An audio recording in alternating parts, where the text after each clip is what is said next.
issue we have with the opening opposition case so far is that they seem to operate within a world where when these communities that do have values that differ significantly from the norm, so that they are different from the law in that state, where these communities do exist, they seem to believe that most of the things we hear about, especially in the second half of the speech, don't happen already, right? These communities, we know that certain communities tend to have things like honor killings. People make these generalizations at the moment and brand these communities as people that they should be discriminating against for whatever reason, right? A lot of these things happen anyway. We don't think that they show us a link as to why this thing in particular is something that makes this significantly worse. And worse to counterbalance from the stuff that we hear from Scott in the first speech in terms of the individual and why it matters so much that when their agency is restricted, they could see their entire lives being destroyed for committing actions that they didn't necessarily have a full control or understanding over. We think that when you look at that, and I'm going to talk more about this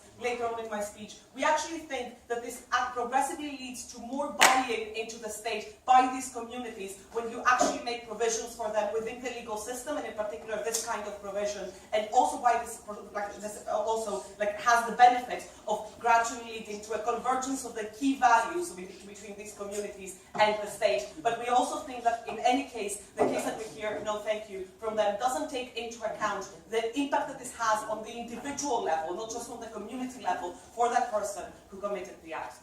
So I'm going to talk more about this later on. Let's look at the few things first that we hear about from the opening team.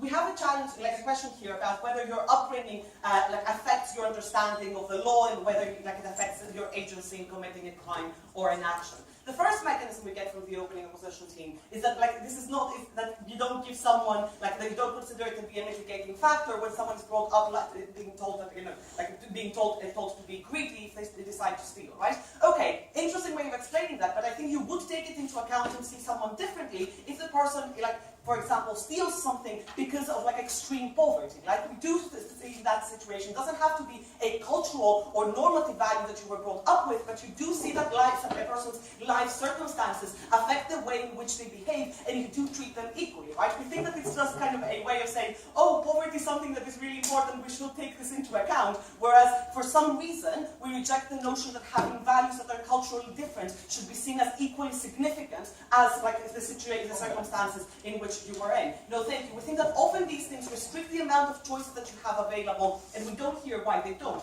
Because the second thing that they tell you in this is that they chose the culture over the law, right? This assumes, first of all, at its foundation, that this was an active choice that they were able to make. We don't think that this is true for a number of reasons. First of all, we don't think that, especially this applies in more closed communities, where the person doesn't have proper socialization outside of the community, where the community itself determines a lot of things around their education, about their upbringing, etc. We are not necessarily sure that the person is even fully aware of what the legal system around them are, right, and how it's different from the values they've been brought up with. But even if they know, right, factually know, and this analysis that we hear from Scott that we don't get a response to, there is a difference between knowing the law and understanding understanding the spirit of the law and why these things require you to act in a particular way, right? In order to actually apply our law in our everyday lives, most people don't actually know the penal code of the state. We just have values that guide us in acting in accordance with the law. We don't make active choices, no thank you, every day in our behavior that say, I'm not breaking the law here, I'm not breaking the law here, I'm not breaking the law here. We don't act in this way. We're just culturally predisposed to act in the same way. So we think that also restricts your agency. So we think that this is a difference. That means that, yes, of course, there's a choice, and that's why Scott sets it up from the beginning to say that in many cases this would be a mitigating factor, or it would be something that would be taken into account,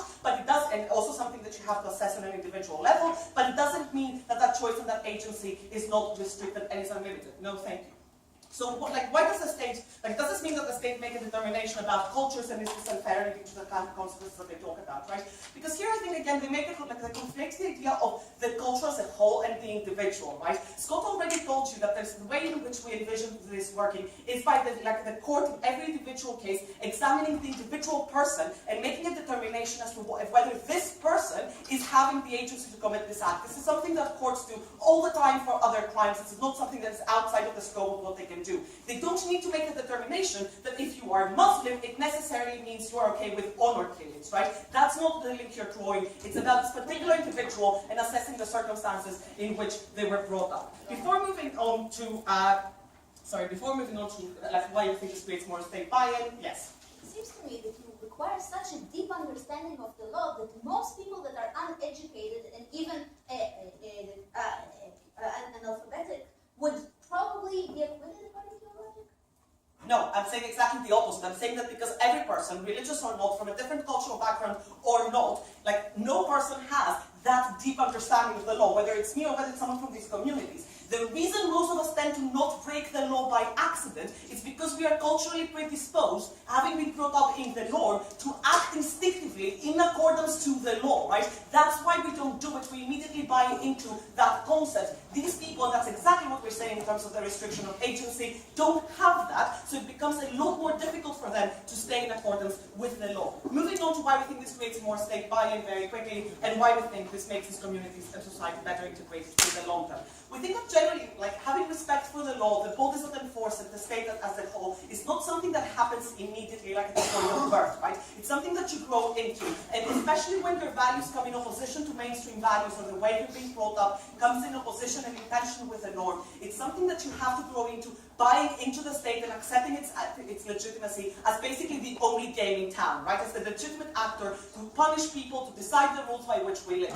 We think that in these cases where this decision has to be made, like often with these communities, it's more difficult to do this because they don't have intuitively that understanding of the law, but they also feel that they don't have a chance to be heard, right? I committed an act that I didn't consider to be that bad. You're dismissing it out of hand as me being a monster that is against the values of society. We think giving them a chance to run this defense, and it being a defense that might work, we think is a good thing. Especially when you do this and allow them to do this for other things, like economic background, but you don't allow it for cultural background. We think that gradually this leads to a convergence of the core values of society.